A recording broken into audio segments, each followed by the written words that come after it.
भूर्भुवः स्वः तत्सवितुर्वरेण्यं भर्गो देवस्य धीमहि धियो यो नः प्रचोदयात्।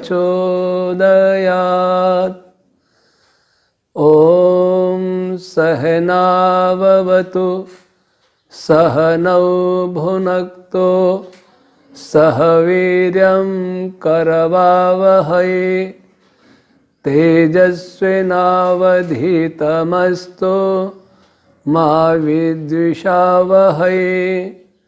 ॐ शान्ति शान्ति शान्तिः। प्रिय श्रोतागण, कल हम प्राण रश्मियों के अंतर्गत सूत्रात्म वायु पर चर्चा कर रहे थे कि प्राथमिक प्राण रश्मियों में सबसे पहले सूत्रात्म वायु रश्मि की ही उत्पत्ति होती है और इस रश्मि का कार्य है संपूर्ण सृष्टि के पदार्थों को एक दूसरे से बांधना। इसके पश्चात जो रश्मि उत्पन्न होती है उसका नाम है धनंजय। धनंजय रश्मि सूत्रात्म वायु के पश्चात जो व्यापक मनस्तत्व में पश्यन्ति ओम रश्मियां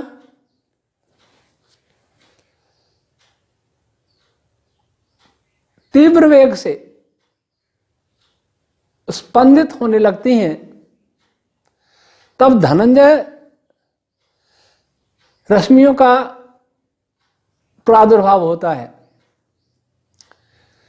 अर्थात जिसमें ओम रश्मियां तीव्रता से स्पंदित करती है, तब उसके पश्चात जो स्पंदन उत्पन्न होता है, जो वाइब्रेशन उत्पन्न होता है, उसका नाम है धनंजय। और यह रश्मि सर्वाधिक तीव्र वेग से उत्पन्न होती है, सर्वाधिक तीव्र वेग से स्पंदित होती है। यह स्पंदित होकर जो इससे पहले उत्पन्न होती सूत्रात्म वायु रश्मियां उनमें मिश्रित हो जाती है और मिश्रित होकर के इसकी गति में कुछ न्यूनता भी आती है। लेकिन जब यह मिश्रित नहीं होती है तब इसकी गति बहुत तीव्र होती है। फोटोन जो इलेक्ट्रोमैग्नेटिक वेव्स हैं उनको तीव्र गति प्रदान करने में इसी की मुख्य भूमिका होती है। इसकी गति प्रकाश की गति से 4 गुना होती है। यह प्रकाश के फोटॉन्स को इस प्रकार कर खींच कर ले जाती है जैसे हवा तिनकों को खींच कर ले जाती है। फोटॉन्स धनन रश्मियों के पीछे घसीटते हुए जाते हैं, इसलिए उनका वेग धनंजय रश्मि से 1/4 होता है। वैसे हम देखें कि वायु में कोई कागज के टुकड़े उड़ रहे हों या किसी तेजी से चलते हुए ट्रक के पीछे कुछ तिनके उड़ते जा रहे हों, तो उनका वेग निश्चित ही ट्रक से कम होगा। वायु के साथ उड़ते हुए कागज के टुकड़ों का वेग वायु से कम होगा। इसी प्रकार सूत्र धनंजय रश्मियां जब इलेक्ट्रोमैग्नेटिक वेव्स को आगे ले जाती हैं तो पीछे से उनके पीछे इलेक्ट्रोमैग्नेटिक वेव्स चलती हैं, उनका वेग धनंजय रश्मियों से कम होता है। समूचे ब्रह्मांड में धनंजय रश्मि से तीव्र गति अन्य किसी की नहीं होती, लेकिन इसकी गति को विज्ञान किसी भी तकनीक से नाप नहीं सकता, क्योंकि वह धनंजय रश्मियों को अनुभव ही नहीं कर सकता। इनसे अधिक अगर कोई गति होती तो काल की होती है, क्योंकि काल सर्वत्र है, उसकी इन्फॉर्मेशन इनफाइनाइट है, की गति इनफाइनाइट है। तो ये रश्मियां क्या करती हैं? सूत्रात्मक वायु रश्मियों के साथ मिश्रित होकर विभिन्न कणों और तरंगों की तीव्रता बढ़ाती हैं। सूत्रात्मक वायु रश्मियों के साथ जब ये संयोग करती हैं, मिश्रित हो जाती हैं, तो सूत्रात्मक वायु की तो तीव्रता बढ़ जाती है, उसका बल बढ़ जाता है, लेकिन धनंजय स्वयं की गति कम हो जाती है। जो सृष्टि के जितने भी लोकांतर हैं और सूक्ष्म पार्टिकल्स हैं, सभी अपने अक्ष पर घूर्णन करते हैं, और उस घूर्णन करने का एक बहुत बड़ा कारण यही रश्मियां हैं। धनंजय और सूत्रात्मक वायु मिश्रित होकर के अन्य कुछ छंद रश्मियों के साथ मिलकर के किसी भी पार्टिकल्स या किसी भी सेलेस्टियल बॉडीज जो भी अपने अक्ष पर घूर्णन करते हैं, उनमें उनकी विशेष एवं सबसे सूक्ष्म भूमिका होती है। इसका नाम है धनंजय, धनों को जीतने वाली, धनों को नियंत्रित करने वाली रश्मि। धन के विषय में महर्षि अत्रेय महिदास कहते हैं, राष्ट्राणि वै धनानि। राष्ट्र किसको कहते हैं? तारों के केंद्रीय भाग को राष्ट्र कहा जाता है। तारों का वह भाग जो सबसे अधिक दीप्तिमान होता है, सबसे अधिक गर्म होता है, सबसे अधिक बलवान होता है, उसका नाम है राष्ट्र, जो सारे तारे को, संपूर्ण तारे को बांधे रखता है। यह केंद्र यह जो तारे के बहुत विशाल मटेरियल को बांधे रखता है, उसका ग्रेविटेशनल फोर्स ही उसको बांधे रहता है। पृथ्वी के केंद्र का गुरुत्व बल सदैव केंद्र की ओर काम करता है। यदि पृथ्वी पर गुरुत्व बल न हो तो वायुमंडल भी न रहे, ये वायु भी उड़ के कहीं चली जाए। वायुमंडल, जिसको अंग्रेजी में एयर कहेंगे, एयर इसलिए कहा क्योंकि वैदिक वाङ्मय में वायु अलग तत्व है। वायु इस हवा से अलग पृथक है, हवा वायु नहीं है, लेकिन बोलचाल की भाषा में हिंदी में वायु वही है जो हवा है। तो सूर्य और तारे जो प्लाज्मा स्टेट में जो गैसें भरी रहती हैं, उनका भंडार होता है। अगर गुरुत्व बल नहीं होगा तो वो गैसें उड़ जाएंगी, वहां से चली जाएंगी और लोक का अस्तित्व खत्म हो जाएगा। न केवल लोक का, पृथ्वी लोक का भी खत्म हो जाएगा गुरुत्व बल न हो तो। इसकी व्याख्या में जाकर के इतना ही कहेंगे कि प्रत्येक तारे का केंद्रीय भाग राष्ट्र कहलाता है, और राष्ट्र रूपी धन को जीतने वाली रश्मियां धनंजय कहलाती हैं। इसका अर्थ क्या हुआ कि संलयनी कण होते हैं, वे धन कहलाते हैं। जो केंद्रीय भाग को बनाते हैं, केंद्रीय भाग जिनसे मिलकर बना है, वे भी धन कहलाते हैं, वे भी राष्ट्र कहलाते हैं, वे भी धन कहलाते हैं। तो इनको कौन जीतता है? इनके नियंत्रण में बहुत सारी रश्मियां काम करती हैं। गायत्री रश्मियां काम करती हैं, ब्रैती रश्मियां काम करती हैं, पंक्ति रश्मियां काम करती हैं, जगती रश्मियां काम करती हैं, अनुष्टुप छंद रश्मियां काम करती हैं। लेकिन और प्राण अपान व्यान रश्मियां काम करती हैं, लेकिन सबको सूत्रात्मक रश्मियां काम करती हैं, स्पेस कार्य करता है, लेकिन इन सबको बांधने के लिए, सबको तीव्रता प्रदान करने के लिए जो रश्मि काम आती है वह है धनंजय। धन के विषय में भगवान यास्क ने निरुक्त में लिखा 3:9 में धनम धिनोतीति सतः, और महर्षि दयानंद सरस्वती ने यजुर्वेद भाष्य 40:1 में वस्तु मात्रम, वस्तु मात्र को धन कहा। धिनोति पद देवी प्रीणनार्थ धातु से निष्पन्न है, जिसका अर्थ है संतुष्ट होना, समीप जाना, आना या संतुष्ट करना। तो धन उन कणों रश्मियों को कह सकते हैं जो सभी प्रकार के कणों और तरंगों के निकट जाकर, निकटता से संयुक्त होकर वे कण जो भी कार्य कर रहे हैं उनको समुचित बल प्रदान करने में सहयोग करते हैं। जैसे दो कणों का परस्पर संयोग हो रहा है और उस संयोग करने के लिए मरुद और प्राण रश्मियां एक दूसरे को आकर्षित कर रही हैं। धन और ऋण है, धनायन ऋणायन दोनों को आकर्षित करने में प्राण और मरुद रश्मियों की भूमिका है, और इनके लिए बीच में एक असुर ऊर्जा उत्पन्न हो जाती है, बाधक रश्मि, उनको नष्ट करने में प्राण और अपान की भूमिका है। तो वह भूमिका कमजोर होगी अगर वह एक रश्मि नहीं होगी, तो वो रश्मि होती है व्यान। व्यान प्राण और अपान रश्मियों को कंट्रोल करती है, उनको नियंत्रित करती है, उनको बांधती है, इसलिए व्यान रश्मि को धन कह सकते हैं।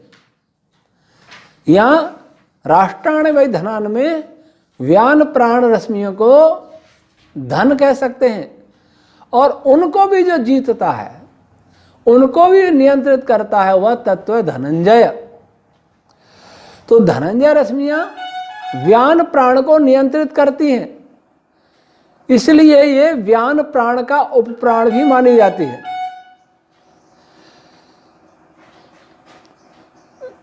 व्यान प्राण का उपप्राण मानी जाती हैं।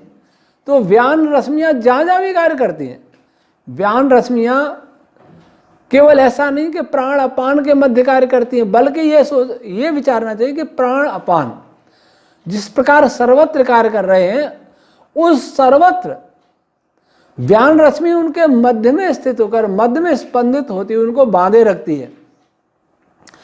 और व्यान रश्मि कभी दुर्बल न हो जाए, उसका बल क्षीण न हो जाए, इसके लिए जो बल प्रदान करती है वह है धनंजय रश्मि। और दूसरी बात, धन शब्द से ओम रश्मियों का भी ग्रहण कर सकते हैं, क्योंकि ओम रश्मि सभी रश्मियों के अत्यंत निकट होकर के समुचित बल प्रदान करती है। कोई भी रश्मि ऐसी नहीं है जो ओम रश्मि से अधिक निकट किसी भी रश्मि से संबंध रखती हो। तो ओम रश्मि को भी धन कह सकते हैं, क्योंकि यह सबको तृप्त करती है। और जब ओम रश्मि निकटता से मन से संयुक्त होती है या निकटता से मन को स्पंदित करती है, अर्थात ओम रश्मि जब निकटतर और निकटतम स्पंदित होती हैं, तब धनंजय रश्मियां उत्पन्न होती हैं। इस प्रकार धनंजय रश्मियों की सर्वत्र भूमिका होती है। सार में धनंजय रश्मि वे रश्मि है जो अन्य किसी भी रश्मि के कार्य करने की शक्ति को बढ़ा देती हैं। तो रश्मि के कार्य करने की शक्ति बढ़ा देती हैं, इसलिए इसके साथ ही उन रश्मियों के माध्यम से वे विभिन्न इलेक्ट्रोमैग्नेटिक वेव्स या एलिमेंट्री पार्टिकल्स उनके कार्य करने की शक्ति बढ़ा देती है, उनको भी बल प्रदान करती हैं। जितने भी बल हैं सृष्टि में, वे इस धनंजय प्राण रश्मि से मूलतः बल पाते हैं। ये उनमें सहयोग करती है। अब धनंजय रश्मि के बाद अब जो अगली रश्मि उत्पन्न होती है वो है प्राण रश्मि। प्राण रश्मि, इसका नाम प्राण रश्मि है, और ये सब मिलके इनको भी प्राण रश्मि कहते हैं, पूरे समूह को। छंदों को भी प्राण कहते हैं, मन को भी प्राण कहते हैं, वाक को भी प्राण कहते हैं, और उनमें से एक ये स्वयं ही प्राण है, इसलिए इसको कहेंगे प्राण नामक प्राण। अपान को भी प्राण कहते हैं, व्यान को भी प्राण कहते हैं, समान को भी प्राण कहते हैं, धनंजय को भी प्राण कहते हैं, सूत्रात्मा को भी प्राण कहते हैं। तो इस प्राण में ऐसी क्या, इसका नाम प्राण क्यों रखा? जो एक बड़े समूह का नाम है, जो ईश्वर का भी नाम है, जो काल का भी नाम है, वह नाम इस एक विशिष्ट रश्मि का क्यों रखा गया? इससे ही सिद्ध होता है कि यह रश्मि इस ब्रह्मांड में कुछ विशिष्ट है। इसका नाम ही बताता है कि यह रश्मि सभी को प्राणवती करती है, प्रकृष्ट रूप से सबको बल और गति प्रदान करती है।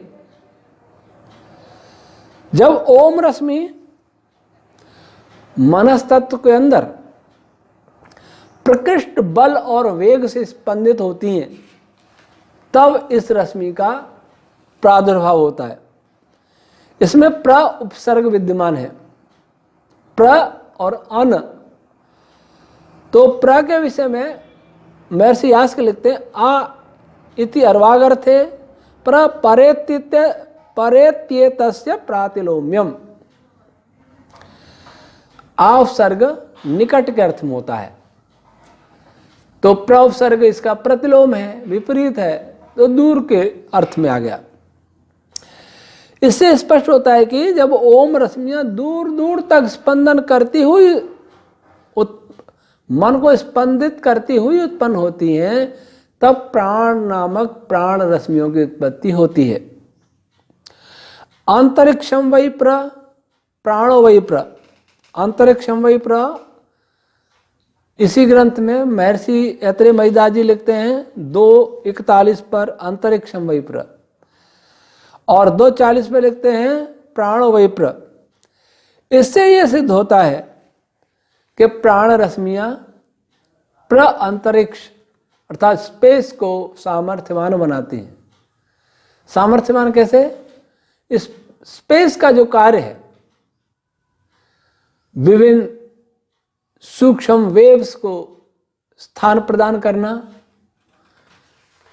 मूल कणों को धारण करना, उनके लिए गति के लिए मार्ग प्रदान करना, इस कार्य को करने में ये रश्मियां, प्राण रश्मियां अंतरिक्ष को, स्पेस को सामर्थ्य प्रदान करती हैं। स्पेस क्या है, इसकी चर्चा अभी बाद में आएगी।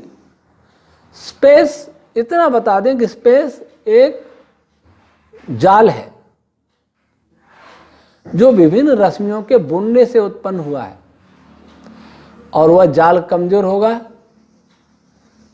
तो उसमें कोई गति, कोई वेव्स गमन नहीं कर सकती, कोई सूक्ष्म पार्टिकल उसमें गति नहीं कर सकता। अगर कोई रोड ऐसा हो जिस पे गाड़ी चलाते ही रोड ही बिखरने लग जाए तो गाड़ी कैसे चलेगी? तो उस रोड को बल कौन प्रदान करता है? रोड को कौन पक्का करता है? डामर डालते हैं। पत्थर की कंक्रीट में जब डामर नहीं डालेंगे तो रोड बिखर जाएगा, गाड़ी नहीं चल पाएगी, यह बहुत मंद गति से चलेगी। वैसे ही अंतरिक्ष में, स्पेस में, स्पेस रूपी पदार्थ है, वर्तमान विज्ञान तो नहीं जानता कि स्पेस क्या पदार्थ है, लेकिन हम बताएंगे स्पेस क्या पदार्थ है। उसमें प्राण रश्मियां नहीं हो तो स्पेस बिखर जाएगा, उसमें पार्टिकल गति नहीं कर पाएंगे, एलिमेंट्री और विभिन्न प्रकार के इलेक्ट्रोमैग्नेटिक वेव्स भी गति नहीं कर पाएंगे। तो ये रश्मियां स्पेस को बल सामर्थ्यवान प्रदान करती हैं और उसमें उसके कारण से विभिन्न पदार्थों की आवागमन की जो प्रक्रिया होती है स्पेस में उसको समृद्ध करती हैं। महर्षि दयानंद जी ने इस प्राण के लिए अनेक विशेषणों का प्रयोग किया है अपने वेद भाष्य में। ऋग्वेद भाष्य 6:51 में इसके लिए लिखा प्रियम, और ऋग्वेद भाष्य 1:2:9 में लिखा बहुभ्य कारणेभ्य उत्पन्न, और ऋग्वेद 1:15-6 में लिखा सर्वमित्रो बाह्य गति प्रियम। इसका अर्थ कि प्राण नामक प्राण रश्मियों में आकर्षण बल की प्रधानता होती है। सृष्टि में जहां भी आकर्षण बल है, जो हम प्राण तत्व की चर्चा कर रहे हैं, प्राथमिक प्राण की चर्चा कर रहे हैं, उसके आगे जितने भी बल उत्पन्न होते हैं या उस समय जो बल उसके साथ उत्पन्न होते हैं, उन सब में इस रश्मि में आकर्षण बल की प्रधानता सबसे अधिक होती है। और बहुत से कारणों से उत्पन्न प्राण रश्मि को उत्पन्न करने के लिए बहुत कारण है। वैसे तो और भी रश्मियों के लिए है, लेकिन इसके लिए क्यों लिखा ये विचारणीय विषय है। पर बहुत से कारण क्या है? मन है, ओम रश्मि है, सूत्रात्म वायु भी एक कारण है। मन और ओम रश्मि तो सभी प्रकार की रश्मियों को उत्पन्न होने के कारण है। दो कारण। ईश्वर तो सबका कारण है, उसकी चर्चा नहीं करेंगे यहां, क्योंकि ओम रश्मि ईश्वर की शक्ति से कार्य करती है। लेकिन इससे लगता है कि सूत्रात्मा और धनंजय रश्मियों की भी भूमिका इसको उत्पन्न करने में होती है। ये मेरा मत है। बहुभ्य कारणेभ्य उत्पन्न, कौन से बहुत से कारण हैं? अगर मन और ओम रश्मियों की बात होती तो उसके वो तो सबके कारण है। प्राण के भी हैं, सूत्रात्मा के भी हैं, धनंजय के, अपान के, व्यान के। फिर क्यों लिखा? तो मुझे लगता है कि इसमें सूत्रात्मा और धनंजय रश्मियों की भी भूमिका होती है। जब ओम रश्मि मनस तत्व को स्पंदित करती है उस समय उनके साथ सूत्रात्मा और धनंजय का भी योग होता है, उसके बाद ये तरंग उत्पन्न होती है। सर्वमित्रो बाह्य गति, यह सबका मित्र होकर, यह रश्मि सबकी मित्र होकर अर्थात सबको आकर्षित करती हुई उनको उनके बाहर गति करती है, भीतर से बाहर। महर्षि दयानंद जी ने सत्यार्थ प्रकाश में क्या लिखा?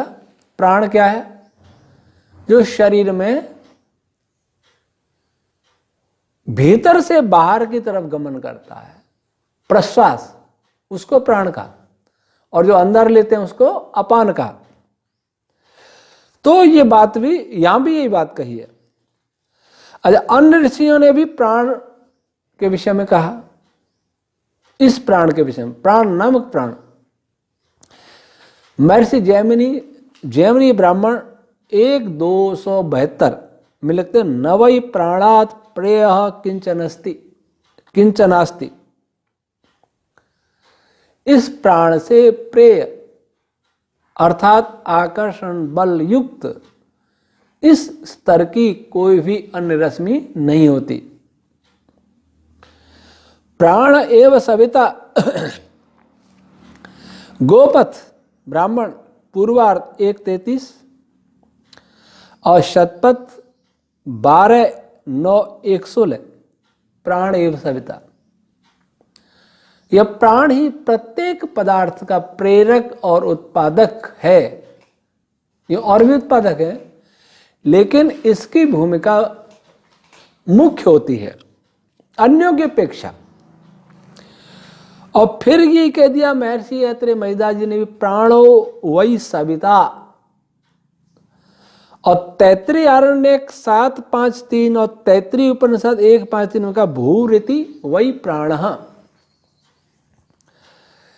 भू इति प्राण, इसका अर्थ यह है कि इनको ये कब उत्पन्न होती हैं? जब भू रश्मियों की प्रधानता होती है, जब भू रश्मियां प्रचुर मात्रा में उत्पन्न हो गई हों तो उस समय प्राण रश्मियां उत्पन्न होती हैं। और जो हम कह रहे थे कि बहुत से रश्मियों से मिलकर के उत्पन्न होती है, मन से, ओम से, सूत्रात्मा वायु से, धनंजय से और भू से भी, नहीं तो भू रीति प्राण नहीं बनेगा। और कदाचित भू सबसे अधिक, जब संपूर्ण पदार्थ में, पदार्थ क्या होता है? मनस्तत्व होता है, उसमें भू की मात्रा बहुत ज्यादा हो जाती है, तब इनकी उत्पत्ति होती है। और दूसरी बात कि जो भू रश्मियों का प्रभाव था, जो हम बता चुके हैं, सूक्ष्म रश्मियों के विषय में, मूल छंद रश्मियों के प्रकरण में हम व्याहृति रश्मियों की व्याख्या कर चुके हैं। तो उन भू रश्मियों का जो प्रभाव था वो इनमें भी होता है। और भू रश्मियों का एक और गुण था कि भू रश्मियां सूक्ष्म पार्टिकल्स की उत्पत्ति में, अप्रकाशित लोग ग्रहों, उपग्रहों आदि उल्का पिंडों की उत्पत्ति में उनकी मुख्य भूमिका होती है। तो वैसे प्राणों की भी भूमिका होती है, क्योंकि भू रश्मियों के समान ही प्राण रश्मियां व्यवहार करती हैं, इसलिए इस प्राण रश्मियों की भी उस समय भूमिका होनी चाहिए।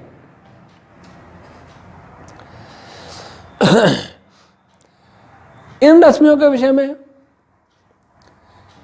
इसी ब्राह्मण ग्रंथ के पहली पंचिका के 17वें खंड, चौथी पंचिका के 32वें खंड और 5वीं पंचिका के 31वें खंड में और चर्चा की गई है। हमने यहां संक्षिप्त बता रहे हैं हम इनका पूर्ण स्वरूप, इनका पूरा व्यवहार, वो कहाँ क्या क्या करती हैं, ये तभी समझ में आएगा जब इस ग्रंथ को पूरा पढ़ेंगे और स्थान स्थान पर इनका प्रभाव कार्य स्वयं अनुभव करेंगे। तो आज का पाठ यही समाप्त होता है। अब कल चर्चा करेंगे हम अपान प्राण की। आज यही समाप्त करते हैं। ओम शम।